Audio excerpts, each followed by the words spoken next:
Vamos para o Flamengo. O Flamengo conquistou a Taça Guanabara, já se garantiu na decisão do Campeonato Carioca. A Monique Danello está lá na semifinal, né, do Campeonato Carioca, na reta decisiva do Campeonato Carioca. A Monique Danello está lá para trazer informações para a gente aí da segunda-feira do Flamengo. Imagino que uma segunda tranquila e muito feliz aí, né, Monique Danello, com o que aconteceu ontem em Cariacica, no Espírito Santo. Boa tarde para você. Boa tarde, Giovani, Vitor, para quem está em casa acompanhando a gente. Os jogadores ficaram muito satisfeitos com o resultado da partida de ontem lá em Cariacica.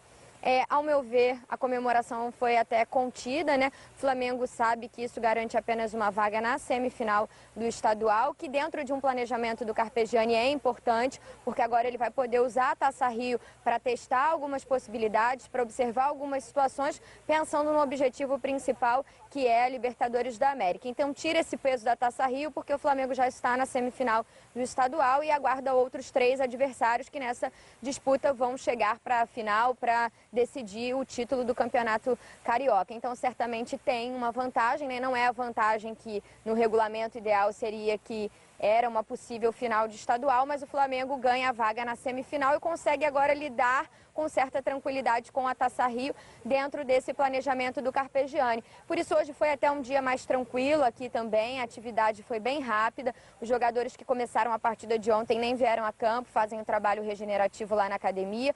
O restante do grupo trabalhou com bola, mas assim que a gente foi liberado, 5 minutinhos depois, essa atividade já terminou, por isso o campo agora está vazio, agora... Por um acaso, o capitão Hever está chegando ali com o filhinho dele. Ele vai ser o entrevistado de hoje na coletiva, aqui no Ninho do Urubu. Então, um dia certamente mais light, dá para a gente dizer assim. E essa imagem, com certeza, é um retrato disso, né, Giovani? Então, o Flamengo começa a pensar no jogo contra o Madureira na quarta-feira, mas pensando nesse jogo, de olho no River Plate na outra quarta-feira, porque o Carpegiani quer fazer alguns testes, quer pensar em algumas possibilidades, principalmente para a vaga do Cuéllar, que está suspenso, não entra em campo nos 2 primeiros jogos da Libertadores, e é agora nessa reta final, nessa semana, que o Carpegiani vai tomar a decisão em relação a essa posição. Para trazer uma novidade do treino de hoje, hoje foi a primeira vez que o meia Ederson trabalhou com bola, com o grupo, desde que ele se recuperou, desde que os médicos decretaram que ele estava curado do câncer, do tumor que ele teve no testículo. Então o Ederson já vinha fazendo um trabalho à parte com a preparação física, um trabalho de transição, retomando as atividades. E hoje, pela primeira vez, a gente viu o Ederson aqui no fim do treinamento, trabalhando com bola junto com o grupo, participando desse coletivo com os jogadores que não estiveram em campo na partida de ontem. Então, em breve, o Ederson também vai ficar à disposição do Carpegiani. Vai ser mais uma opção para o treinador no meio de campo rubro-negro. Vou dar mais uma olhadinha aqui, porque está quase tudo terminando, todo mundo já foi lá para dentro praticamente, só o Hever está por aqui ainda. A gente vai mostrar um pouquinho, daqui a pouquinho vai ter a entrevista coletiva dele, Giovani, e daqui a pouquinho a gente vai ter o Rodinei também para bater um papo com a gente dentro do Conexão, um papo exclusivo com a gente para falar dessa partida de ontem, dessa conquista do Flamengo na Taça Guanabara e sobre os próximos passos, né? Afinal de contas, já está todo mundo de olho na partida contra o River Plate. A gente vai mostrar então agora aqui um pouquinho das imagens, é o fim do treinamento hoje, o capitão Hever brincando com o filhinho dele aqui no campo. Daqui a pouquinho, como eu disse, ele vai estar com a gente na entrevista coletiva. Giovani. Legal, Monique, ao vivo, imagens aí do Ninho do Urubu, Flamengo se reapresentando depois do título da Taça Guanabara e da vaga definida na semifinal do Campeonato Carioca. Já já entrevista coletiva com o Hever e já já Rodinei vai estar batendo um papo exclusivo com a Monique Danello também aqui dentro do Conexão. Vitor Sérgio Rodrigues, qual foi a maior virtude desse Flamengo da Taça Guanabara, hein, Vitor? A maior virtude foi não, como a gente diria, não esticar a corda do time principal, que entrou de férias no dia 14 de dezembro e no dia 14 de janeiro já tinha jogo oficial. Então, acho que essa foi a maior virtude, você fazer um trabalho dando as férias devidas ao time principal, fazer um trabalho dando a pré-temporada, se não é ideal, porque acho que ninguém teve ideal num ano com 12 dias de pré-temporada, mas uma pré-temporada mínima para o time principal do Flamengo suportar a pré-temporada e mostrou aí a qualidade que o time do Flamengo tem aí para se não todo mundo está estando pronto, mas a qualidade que o Flamengo tem para ver algumas peças mais jovens, de algumas peças que seguraram a bronca nos 3 primeiros jogos, que jogaram ali, entraram em muitos momentos em times mistos ou entraram no decorrer dos jogos. Então acho que esse foi o principal. O Flamengo não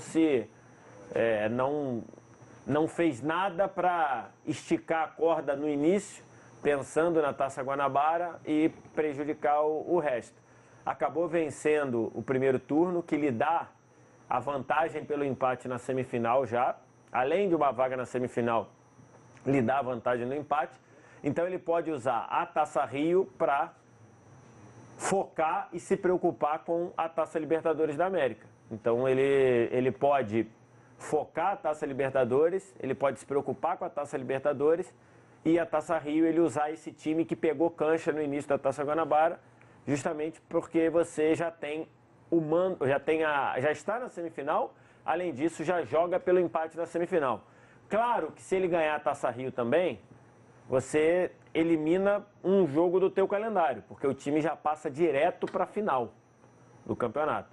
Então é uma possibilidade interessante, mas não vai precisar esticar a corda nenhuma na Taça Rio, pode dar atenção ao difícil grupo do Flamengo na Taça Libertadores e botar na Taça Rio o time que conseguir colocar muitos garotos, jogadores que hoje fazem parte do time reserva e por aí vai. Ô Vitor, dá para dizer que o Flamengo ganhou com sobras a Taça Guanabara ou é exagero falar isso?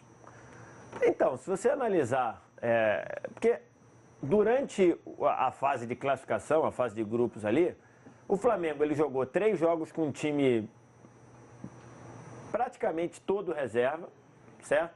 E ali ele ganhou bem do Volta Redonda, teve um pouco mais de dificuldade com o Bangu e tudo, ganhou 2-0, 1-0, 1-0. Aí empatou com o Vasco, 0-0, num jogo em que ele foi melhor que o Vasco, mas o Vasco estava com um time misto, né? Então você teve esse peso, mas 0-0. E depois ele ganhou aí com o time titular 1-0 em cima do Nova Iguaçu. E aí ficou meio aquela sensação, pô, time titular, tudo bem que estava sem ritmo, ok, mas ganhou de 1-0, gol no último minuto, gol do Rodolfo.